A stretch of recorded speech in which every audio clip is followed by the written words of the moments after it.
পৃথিবীতে 4টি নদী রয়েছে যেগুলো সরাসরি জান্নাত থেকে এসেছে।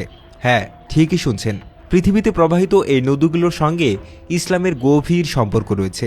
নদীগুলো কেবল ভৌগোলিকভাবে গুরুত্বপূর্ণ নয়, বরং হাদিসের আলোকে এই নদীগুলোর ঐতিহাসিক তাৎপর্যও অসীম।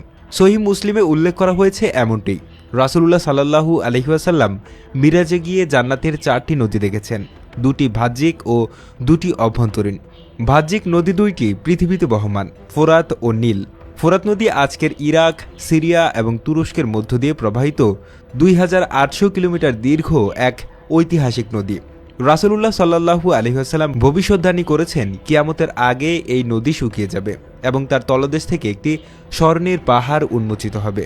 হাদিসে উল্লেখ আছে, এই স্বর্ণ নিয়ে মানুষ যুদ্ধ করবে, যেখানে প্রতি 100 জনের মধ্যে 99 জন প্রাণ হারাবে। এই ভবিষ্যদ্বাণীর পাশাপাশি ফোরাত নদীর ভূ রাজনৈতিক গুরুত্ব একে বিশেষ মর্যাদায় অধিষ্ঠিত করেছে। মিশরের প্রাণ নীল নদ, যা ইসলামের ঐতিহ্যের সঙ্গেও ওতপ্রোতভাবে জড়িত।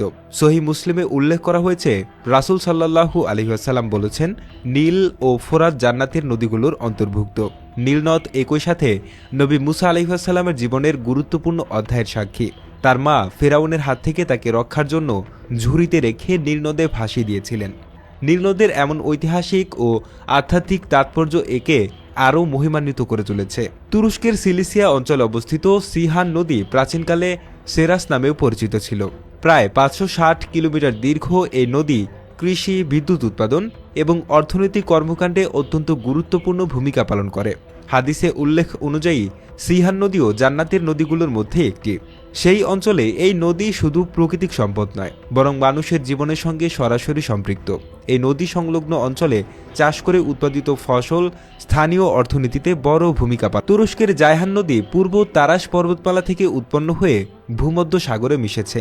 500 কিলোমিটার দীর্ঘ এই নদী প্রাচীন বিভিন্ন সভ্যতার উন্নয়ন ও বিকাশে ভূমিকা রেখেছে। সেই সাথে নদীটি প্রাচীনকালে প্রাকৃতিক সীমানা হিসেবেও বিবেচিত হতো। হাদিসের বর্ণনা অনুযায়ী জায়হান নদী জান্নাতের নদীগুলোর মধ্যে একটি। নদীটির ডেল্টা এর সমৃদ্ধ জীববৈচিত্র্যের জন্য বিখ্যাত, যা নানা পাখির প্রজাতির আবাসস্থল ও সামুদ্রিক কচ্ছপের জন্য গুরুত্বপূর্ণ বাসস্থান সরবরাহ করে। পৃথিবীর এই 4টি নদী শুধু প্রাকৃতিক সৌন্দর্যের প্রতীক নয়, বরং এগুলো আমাদের মনে করিয়ে দেয় জান্নাতের অফুরন্ত দানের কথা। হাদিসে আরও বর্ণিত আছে, জান্নাতের কাউসার নামক নদী থেকে মহানবী সাল্লাল্লাহু আলাইহি ওয়াসাল্লাম তার উম্মতদের কিয়ামতের দিনে পানি পান করাবেন। এই কাউসার নহরের পানি দুধের চেয়েও সাদা, বরফের চেয়েও শীতল এবং মধুর চেয়েও মিষ্ট, এমনকি মেশকের চেয়েও সুগন্ধময়। হাদিসে উল্লেখ করা হয়েছে, যে একবার সেই পানি পান করবে তাকে আর কোনোদিন পিপাসা স্পর্শ করবে না। এই নদীগুলো আমাদের কেবল আল্লাহর সৃষ্টির নিদর্শনই দেখায় না, বরং আমাদের ঈমানকে শক্তিশালী করে। নদীগুলোর তাৎপর্য ও গুরুত্ব ইসলামী ঐতিহ্যের অংশ হয়ে থাকবে চিরকাল। প্রিয় দর্শক, আজ এ পর্যন্তই। জান্নাত থেকে উৎসারিত পৃথিবীর এই 4 নদী সম্পর্কে আপনাদের কি মতামত তা জানিয়ে দিন আমাদের কমেন্ট সেকশনে। সবাই ভালো থাকবেন, ধন্যবাদ।